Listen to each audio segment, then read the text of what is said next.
shyness, anger, the need to feel right, the need to seek validation, overthinking, overreacting. All those are the natures of evil. So why are you overreacting? Why are you overthinking? Why are you angry? Why do you think you love people, yet you are incapable of loving people? Yes, I am. Good evening, doctor. Good evening, how are you?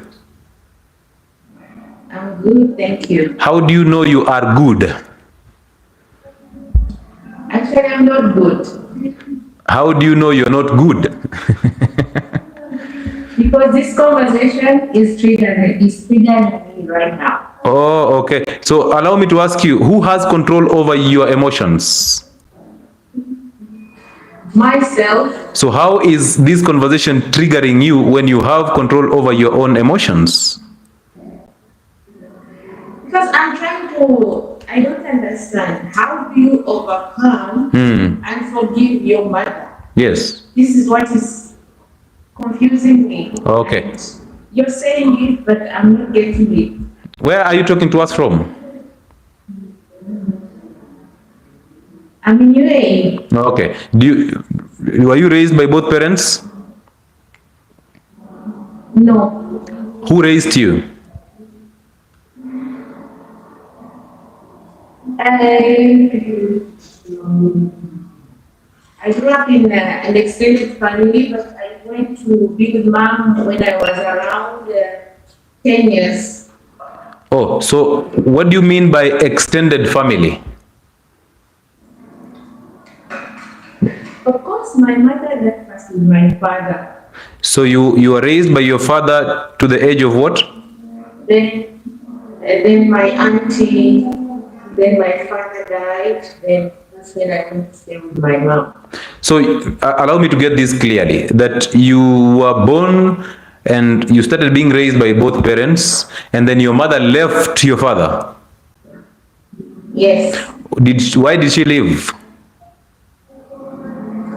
I don't know.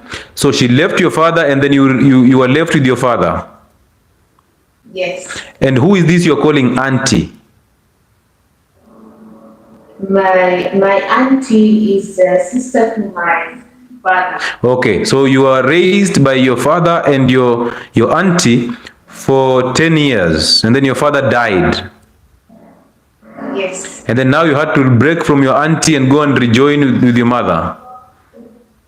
Yes. Was she married? No. Okay, so she was living alone and you went and joined her. Yes. So from 10 years, up to what time or up to what age were you living and being raised by your mother? Until I was, I think, 20. Okay. 20. So do you have children? Yes, I do. I have one now. Are you married? Yes, I am. Okay. So do you provide, do you share bills with your husband? Sorry? Do you share bills with your husband? Yes. Okay. Why is that so? Why is that so? Yes. Why do you find need to share bills with your husband? Because, of course, he cannot provide everything. Why not?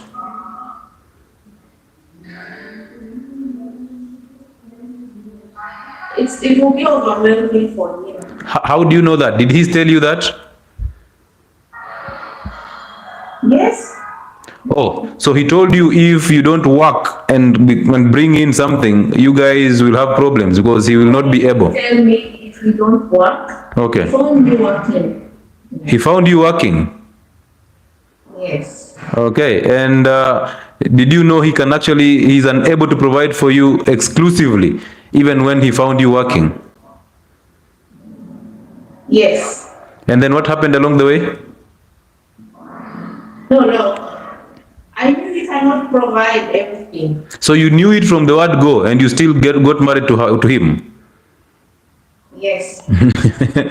Oh, supportive wife, I see. Anyway, this is the point. The reason why you should forgive your mother is because When you move from the home of your father and then you came and stayed with your mother, at some point, of course, she imposed her identity in you because she wanted you to live in a certain way. She molded you into her own self, a mini her. So she wanted you to live a life in a certain direction. She wanted you to do things that will actually make you avoid the mistakes that she did. So she molded you into a mini her. And that is how she imposed her identity in you. Do you have anger? Yes. And do you like being angry? I don't. And where do you think that anger came from? Actually, I don't know because after getting angry, Yes. I don't want to get angry. Mm-hmm. After I get angry, I feel bad. I feel like I shouldn't have. I should have avoided being angry because when I get angry, I destroy everything. Good. Before I get angry, it's like I've given some Ladies and gentlemen, more and more chances. Like I first keep eating, then when I explode, it's mercy. okay. And what makes you angry the most? What makes me angry the most? Yes. What is that one thing that actually gets you so angry? When someone disrespects me. Okay. And who has control over your emotions? I know it's me. So how then do people or things that people do, how do they end up annoying or getting you angry when you have control over your own emotions? I don't know why I can't. I'm not. Exactly. And that's the reason why you even don't know why you should forgive your mother. Now, a child is born without anger. A child is born with an identity. And anger is the nature of evil. Okay? Anger is the nature of evil. So anybody who has anger does not have love. This is the reason why when you explode, it's not like when you get angry. You already have anger. It's only that when somebody gives you a chance to express your anger, you explode and you destroy everything, because at that moment in time, all you want is you want to feel better. You think by exploding, you will feel better. And then you explode because the devil lied to you through your own thoughts that, hey, explode and make them feel that you are the one who is right. Once you explode, the same devil comes and speaks to your thoughts and tells you, hey, you know what? You shouldn't have done this. This is wrong. Go and apologize. So the devil is busy trying to excite you and then depress you. Excite you and depress you. And I believe you don't like being angry. You don't like being in that state of destruction. So at this moment in time, a heart that has anger does not have a love. So you don't have love. You don't even know how to love your child. And now you're putting that identity in your child. This is coming from your mother, because women are emotional creatures, and this is not them.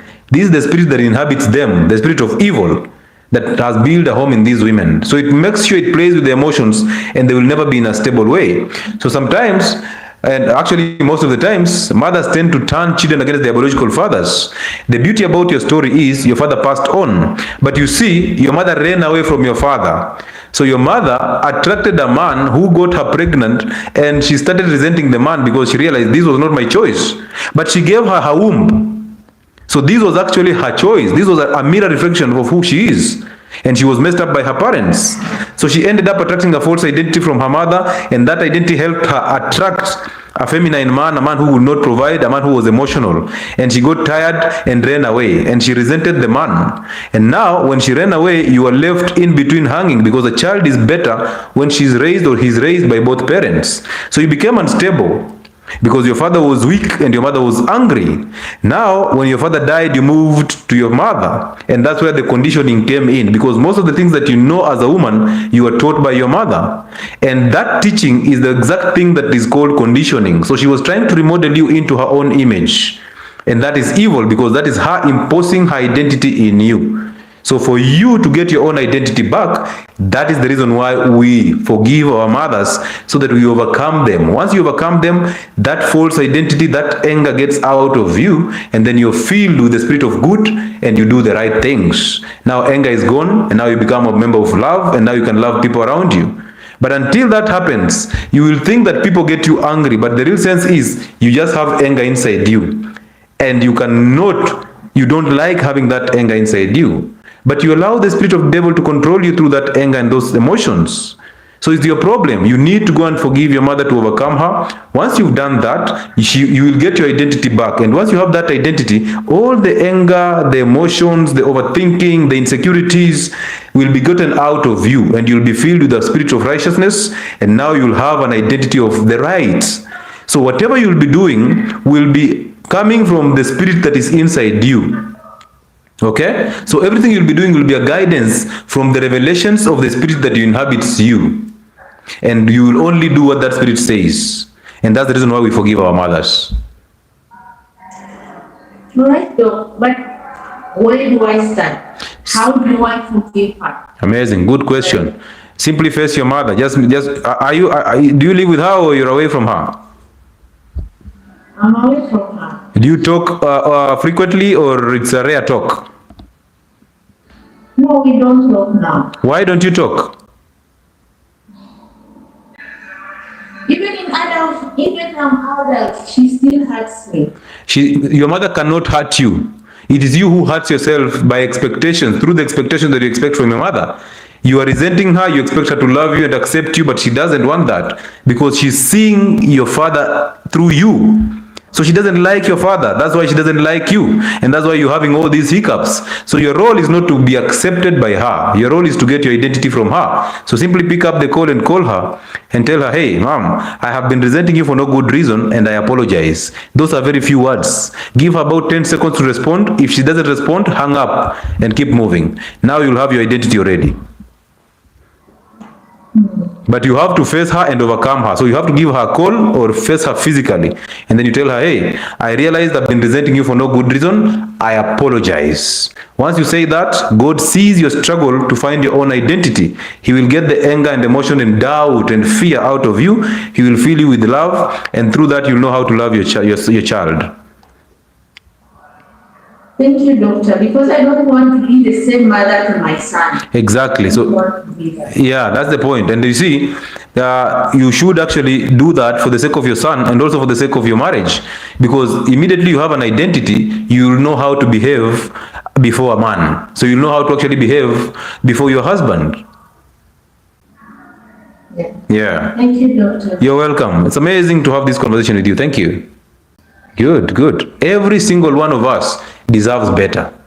Some of those health conditions that you're actually going through, you are putting up so much weight, you don't know where it's coming from. You're trying to lose that weight, you lose about 5 kgs, and then you're now tired of the program, you're going back. It's because you don't have an identity. You don't know what is good and what is right. You're actually judging yourself for doing things that you think are good, or you think they are right, or you think they are wrong also.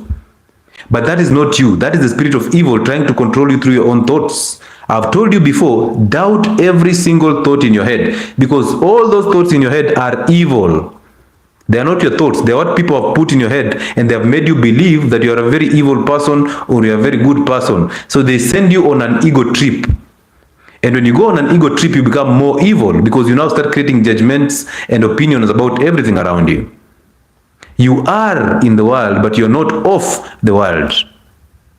Bring those thoughts into captivity by doubting every single thought of every single one of them. Once you do that, you're actually accepting that, hey, God, I'm unable to do this on my own. Come and take over. And you see, God does not want you to suffer. But the real reality is, God will not come to your rescue if you don't allow him. He will not.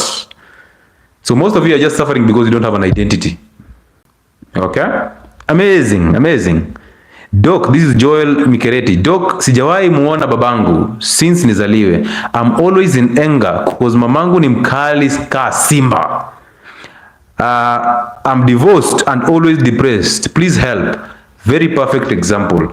Joel, one thing you should know is this. Your mother si mkali kama simba. It is you who is just afraid of your mother because you have her identity inside you. You are now afraid of her because that identity of her is inside you. That is one. And number two, your mother is very evil because she turned you against your father. And she taught you to hate your biological father because of her own hate. So you see, she has blocked you from seeing or seeking your identity from your biological father. And every child has that void of their biological fathers. So what your mother has done, because he sees your father in you, and he hates the choice that he made for a man who is your father, she has to convert this anger and these emotions towards you. And now you don't like that because sometimes she would shout at you. That's why you're thinking she's so tough as a lion. Women are not tough to men. They are not. And it doesn't matter if it's your son, or your uncle, or your husband. It doesn't matter. It's just a man. So women respond to masculine energy. And when she comes to you and finds the masculine energy, she is sent straight into her feminine core. And she loves it there. But your mother is so evil and she actually controls you. She knows that. And you don't like being controlled. That's why you resent her.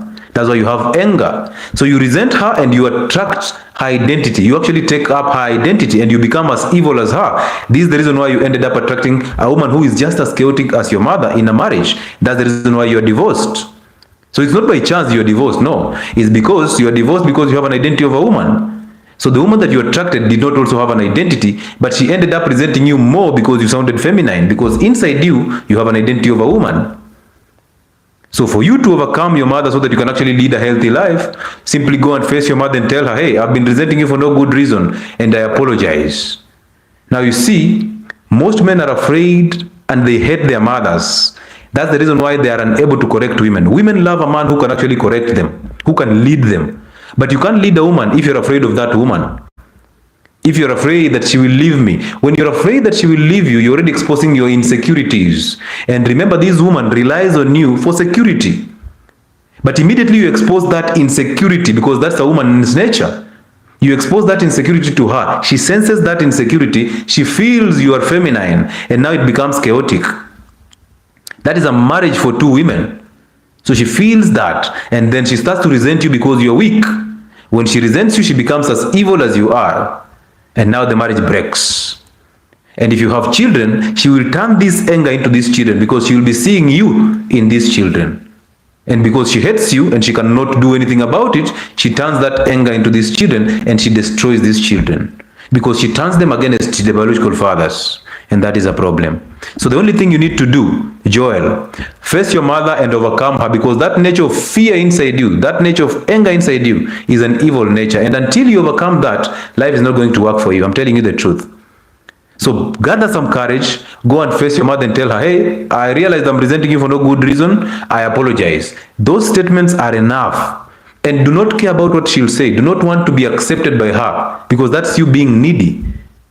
So just go and tell her, Mother, I appreciate that you've raised me into this son that I am, but I realized along the way, I've been resenting you for no good reason, and I apologize. Give her about 10 seconds to respond. If she doesn't respond, keep moving. Do not care about her trying to block you from seeing your biological fathers, but simply overcome her. Once you overcome her, God will see your struggle, and He will get that identity, that false identity of you. You will have your own identity. You need it. Trust me, bro. You need it. And how this candy. And how do we as mothers avoid molding our children into our own identities? How do we help our kids find their own identities from their tender age? This is a very valid question. And I was hoping that somebody can actually ask this question. I want you to listen to this, Scandi. It is not you. You see, the things that women do is not them. It is the spirit that inhabits them. It's a spirit that actually lives inside of them, that is controlling them, that is telling them and revealing things to them. So they do things according to the spirit inside of them, because they were raised by weak fathers and angry mothers. So they ended up attracting false identities. So why we do this show is because we want to help you get back your own identity so that you can see things in a different dimension. So mothers who want to avoid molding children into their own images, the easiest thing is you must get your own identity, because you cannot know how to raise children in a good way or in a bad way. You don't even know which is good and which is wrong, because there's a spirit inside you. So you have to seek an identity, and through that identity, God will actually guide you on how to raise those children, how to not remodel them into their own image. Also, children are supposed to be taught these things by their biological fathers. So if the father is present, allow him to do this. And by the virtue of you asking this question on this live, it means the father might be absent or he is present, but he is very weak. So you're already resenting this father because he's not a leader. That's why you're seeking guidance, because I expect if a man is a leader, he is the one who is supposed to actually teach these children. So you will not even struggle as a woman to remodel these children in your own image, because it's the role of the father to actually protect the children from you remodeling them into your own image. Okay, that's why they seek the identity by going back to the father. So if the father is present, He has to style up. But you go and fix yourself. Don't care about the father. Go and find your identity from your mother and find your identity from your father. Once you do that, you will get revelations on how to raise these children. Okay? And that's the beauty about it. Doc, I have been raised by my mother as the only child. I lost my father when I was young. She has been able to provide everything that I need. That's why I don't think I need to forgive her. Now, you don't need to forgive her. That is not you again. That's the spirit of the evil trying to tell you, oh, you know, she provided for you. She did all these things for you and you don't need to forgive her. That is the devil trying to control your thoughts. Because the reality is, women are not providers. Please get this. Women are not providers. Women only provide when circumstances push them towards that direction. Now, death is inevitable. It is inevitable. But your mother provided, which is unnatural. So, spirituality does not care if your father was absent or if he was present. It doesn't care. It shows the order of God that women cannot provide. Women are supposed to be provided for, just like children. So the reason why you forgive your mother is not because she provided or she gave you everything. You see, now you're thinking you love her so much because she did all she could. Because, you know, my dad died. That's your thoughts. That's not even you. That's the devil trying to lie to you. He's deceiving you. So the reason why you forgive your mother is because at some point you will need your own identity. And now you see, everything that you know is what your mother taught you. So she remodeled you into her own image. That's why you are afraid of her. That's why you're thinking you love her. That's why you're thinking she has done nothing wrong, because you don't see the light. So she remolded you into her own image, and now you have her identity. And guess what? This will start to make sense through the men that you'll get to attract. You'll attract men who are unable to provide because you know women provide. So you'll be ending up providing for these men. So you'll be going out to work to come and provide for a man who is weak. But that weakness is exactly what is inside you. So you'll attract a man who is just like you. He's emotional, just like your mother. He cannot provide because you already know, you're preconditioned to think that women can actually provide also. So unless you get your identity, you will not attract a man who will take care of you exclusively. And that's the problem. So you should know that.